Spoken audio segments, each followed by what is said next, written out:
Assalamualaikum warahmatullahi wabarakatuh. Selamat datang di teori basis data 2. Saya Doni Wahyu Prasetyo, NRP 74103007, mengucapkan terima kasih banyak kepada dosen pembimbing kami, Bapak Ringga Asmara. Di sini di bab pertama kita akan membahas tentang review database 1. Pokok bahasan dalam materi yang pertama kita kali ini adalah pendahuluan.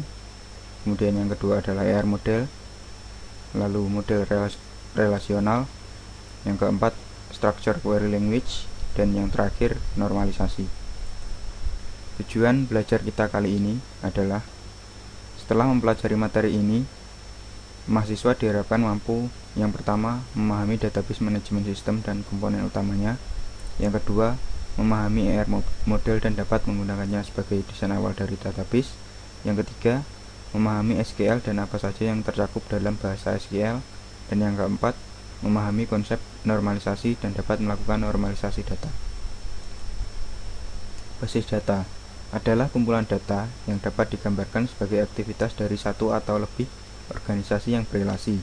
Sebagai contoh, basis data universitas berisi informasi mengenai entity, semisal mahasiswa, fakultas, mata kuliah, dan ruang kelas.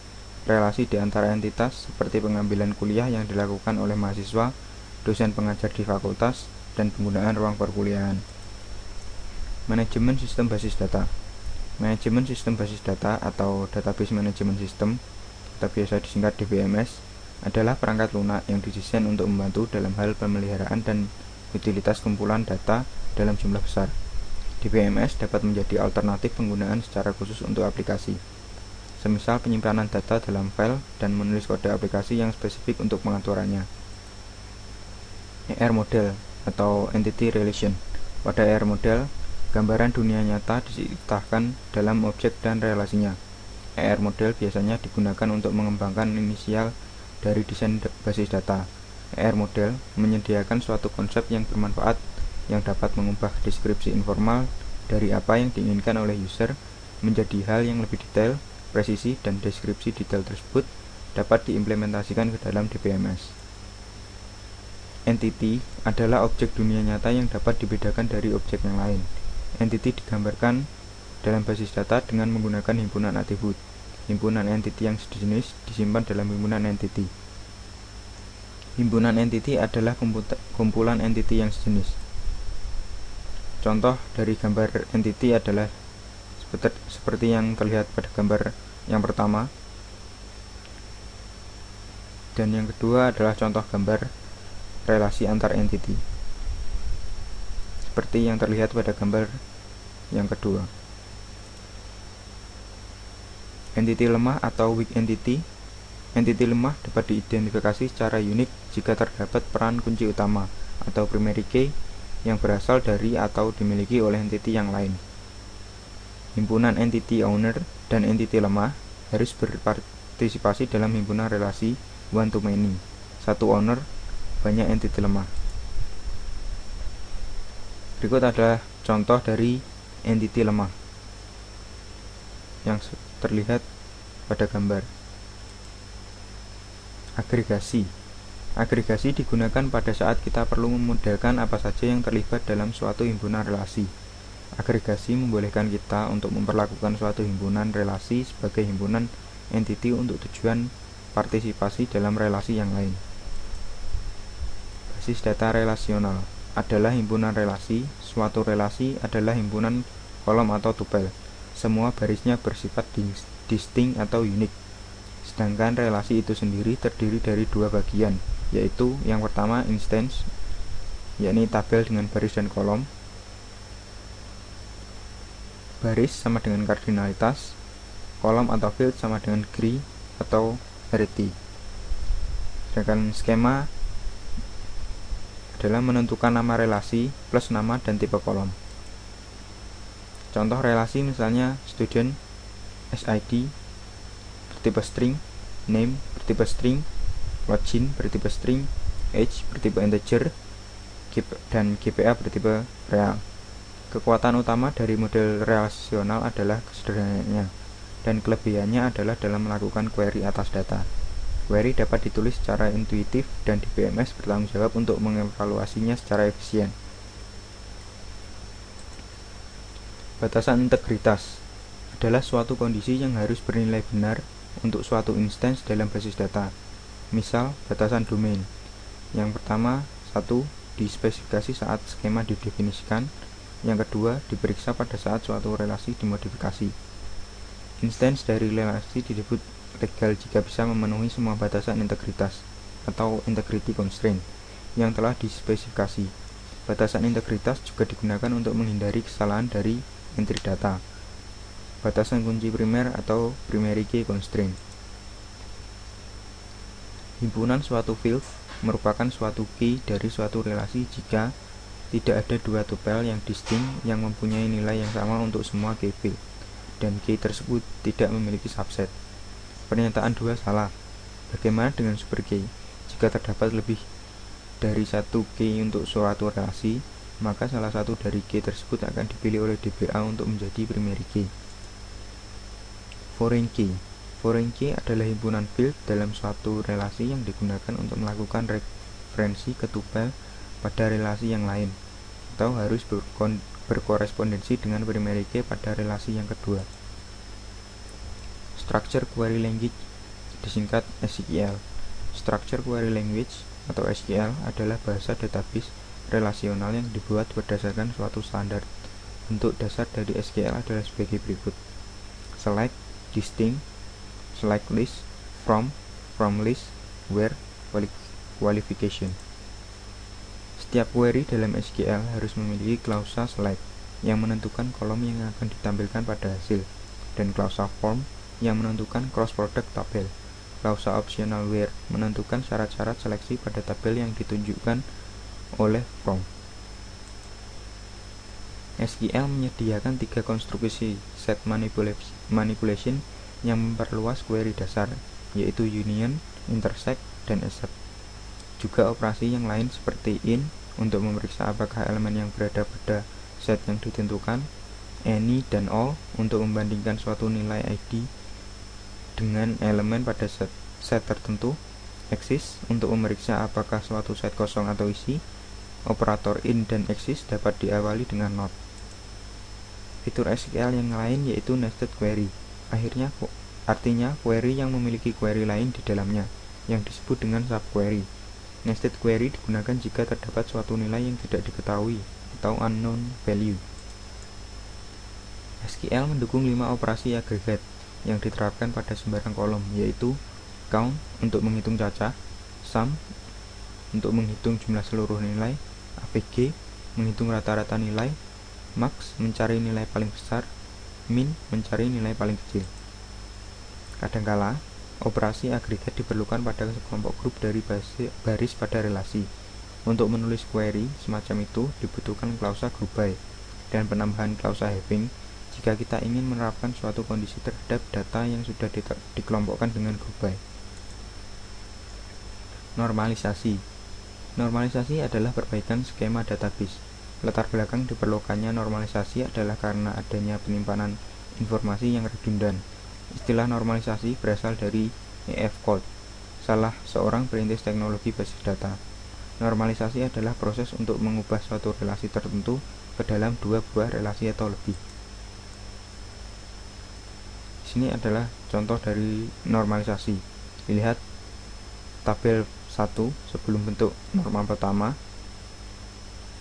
Terdapat NIP, nama, dan juga hobi.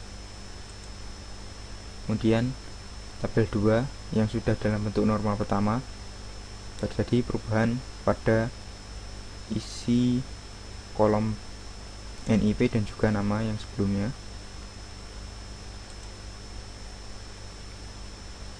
Berikut ringkasan dari bab pertama ini. Ringkasan yang pertama adalah basis data adalah kumpulan data yang dapat digambarkan sebagai aktivitas dari satu atau lebih organisasi yang berelasi. Manajemen sistem basis data atau Database Management System disingkat DBMS adalah perangkat lunak yang didesain untuk membantu dalam hal pemeliharaan dan utilitas kumpulan data dalam jumlah besar. Pada AR model, gambaran dunia nyata diistilahkan dalam objek dan relasinya dan digunakan untuk mengembangkan inisial dari desain basis data. Kelebihan dari model relasional adalah kesederhanaannya yang dalam melakukan query atas data. Query dapat ditulis secara intuitif dan DBMS bertanggung jawab untuk mengevaluasinya secara efisien. Batasan integritas adalah suatu kondisi yang harus dinilai benar untuk suatu instan dalam basis data. Structured Query Language atau SQL adalah bahasa database relasional yang dibuat berdasarkan suatu standar dan memiliki bentuk dasar select, from, where. Normalisasi adalah perbaikan skema database yang dibuat dengan tujuan untuk menghindari penyimpanan informasi yang redundan. Sekian penjelasan dari materi teori bab pertama ini. Jika ada pertanyaan bisa diajukan lewat email saya ataupun lewat Facebook.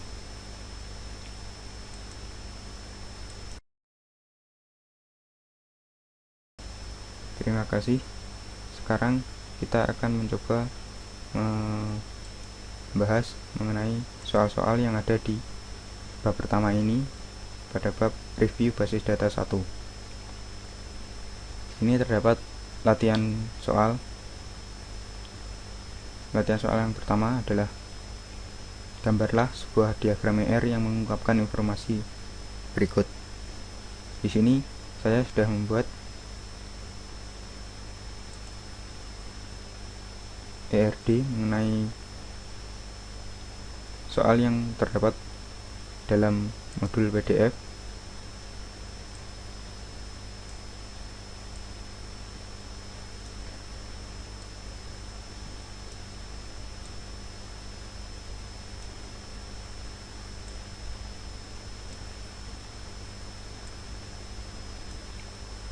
Perusahaan rekaman Naughton memutuskan untuk menyimpan semua informasi mengenai musisi yang mengerjakan albumnya, seperti halnya data perusahaan lain, dalam sebuah database. Pihak perusahaan menyewa Anda sebagai desainer database dengan biaya konsultasi sebesar $2.500 per hari. Syarat yang pertama, kita lihat di sini. Tiap musisi melakukan rekaman di Naughton mempunyai SSN, nama, alamat, dan nomor telepon.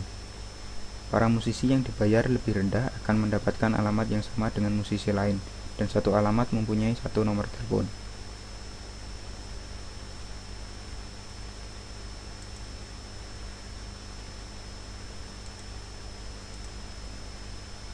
Di sini,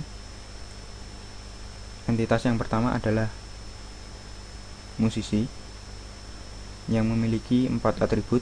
Yang pertama adalah SSN, kemudian nama, alamat, dan juga nomor telepon. Syarat yang kedua, tiap instrumen yang digunakan untuk merekam berbagai macam lagu di Naughton mempunyai nama, contoh gitar, synthesizer, flute, dan kunci musik, contoh C, B flat, E flat. Untuk entitas yang kedua yakni instrumen, memiliki beberapa atribut. Yang pertama adalah ID instrumen, nama, dan juga kunci. Syarat yang kedua, tiap album yang dicatat di Naughton mempunyai judul rekaman, tanggal copyright, format, contoh CD atau MC, dan sebuah identifikasi album. Entitas berikutnya adalah album, memiliki 4 atribut, yakni yang pertama ID album, kemudian judul rekaman, tanggal copyright, dan juga format. Syarat berikutnya, tiap lagu yang dicatat di Naughton mempunyai judul lagu dan pengarang lagu.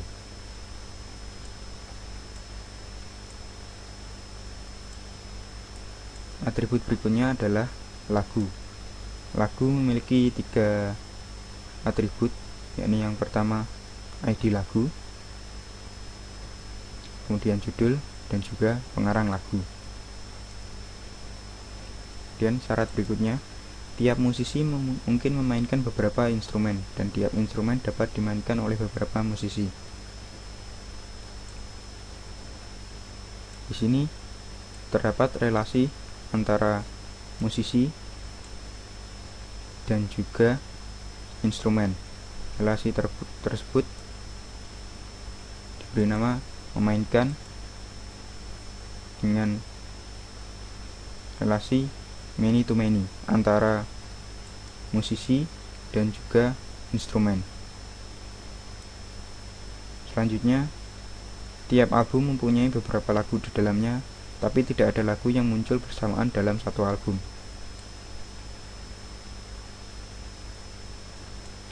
Di sini relasi antara lagu dan juga album yang mempunyai antara lagu dan album memiliki relasi many to one.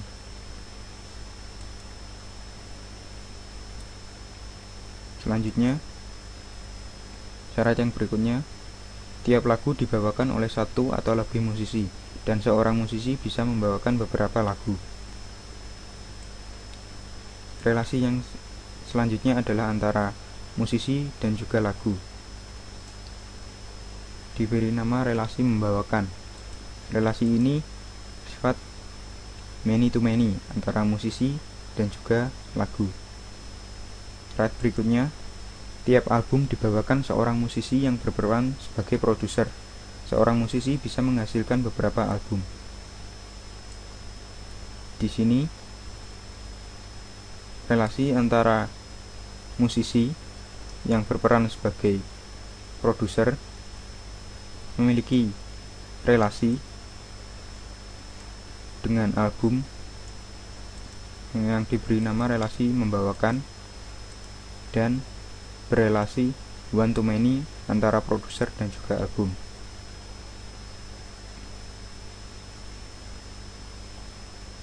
Kemudian kita menuju soal kedua. Perhatikan skema relasional berikut ini.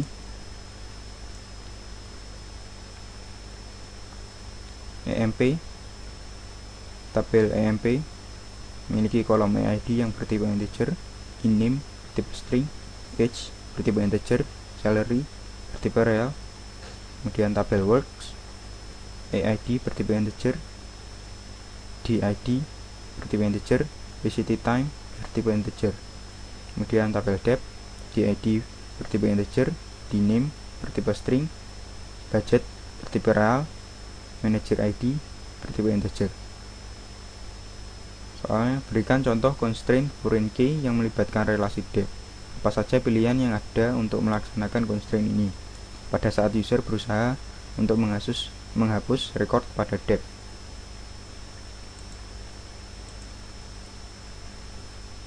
Constraint yang bisa digunakan adalah kita ketikkan create table works, kita buat tabel works dimana nama-nama kolomnya adalah EID yang bertipe integer dengan panjang 20,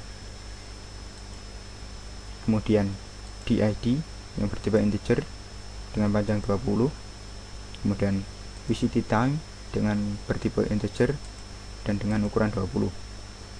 Kita set primary key adalah EID dan juga DID.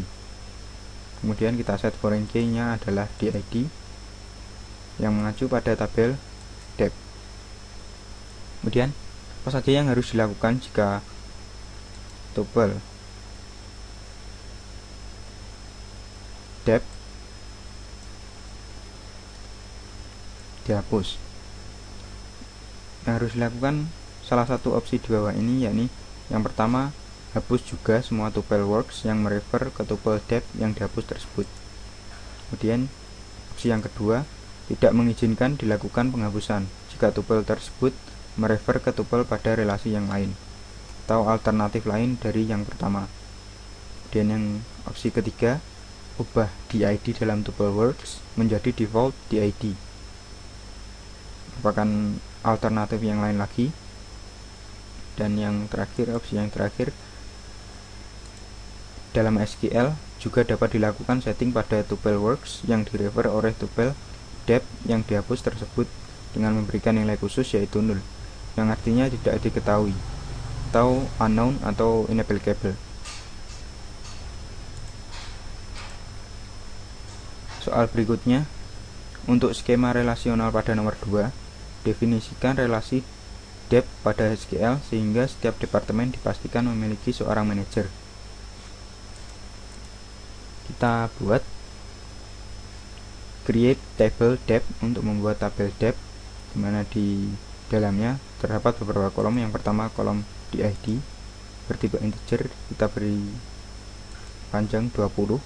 Kemudian kolom dname bertipe string, kita beri panjang 25. Kemudian kolom budget kita pilih tipe real, kemudian panjang 20. Kemudian kolom manager ID bertipe integer, kita beri panjang 20. Dan yang di sini untuk memastikan bahwa terdapat satu manajer, kita beri klausa not null di belakang manager ID sehingga manager ID harus terisi. Dan kita set primary key adalah DID. Kita ke soal selanjutnya. Soal nomor 4. Untuk skema relasional pada nomor 2, tuliskan pernyataan SQL untuk menampilkan karyawan yang bekerja di departemen IT. Untuk nomor 4, kita select, yang akan kita tampilkan adalah EID dari tabel works, ename dari tabel EMP, dan juga DID dari tabel debt. Kita ambil dari tabel works, tabel EMP, dan juga tabel debt. Dengan syarat kita joinkan antara tabel works dan juga tabel EMP, dan juga tabel works dan tabel debt, dimana nama departemen dari tabel D adalah IT. Selanjutnya kita ke soal nomor 5. Untuk skema relasional pada nomor 2, tuliskan pernyataan SQL untuk menampilkan karyawan yang bekerja di departemen IT dan memiliki usia yang lebih dari usia rata-rata orang yang bekerja di departemen IT. Untuk soal nomor 5, hampir sama dengan soal nomor 4, hanya saja ada penambahan, yakni usia yang terletak di belakang. Kita tambahkan age dari tabel EMP lebih besar dari, kita gunakan subquery, kita select rata-rata umur dari keseluruhan pegawai, kita ambil dari tabel works, tabel EMP, dan tabel debt, dimana EID dari tabel works kita joinkan dengan EID dari tabel EMP, dan DID dari tabel works kita joinkan dengan DID dari tabel debt, dan memiliki nama departemen dari tabel debt adalah IT. Soal yang ke-6 atau soal yang terakhir, lakukan normalisasi pada tabel kuliah yang memiliki atribut kode kuliah, nama kuliah, SKS, semester, nama dosen, waktu kuliah, dan juga ruang. Kita lihat nama-nama kolom yang ada di tabel kuliah, yakni sebelum bentuk norma pertama kita dapatkan kolom kode kuliah, nama kuliah, SKS, semester, nama dosen, waktu kuliah, dan juga ruang. Kemudian kita akan membuat bentuk norma pertama dari tabel tersebut.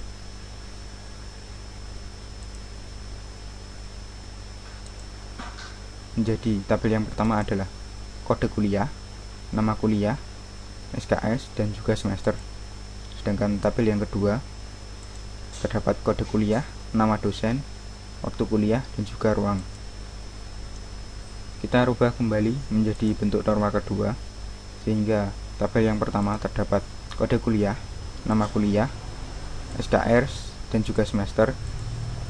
Kemudian tabel kedua kode kuliah dan juga nama dosen, dan tabel ketiga kode kuliah, waktu kuliah, dan juga ruang.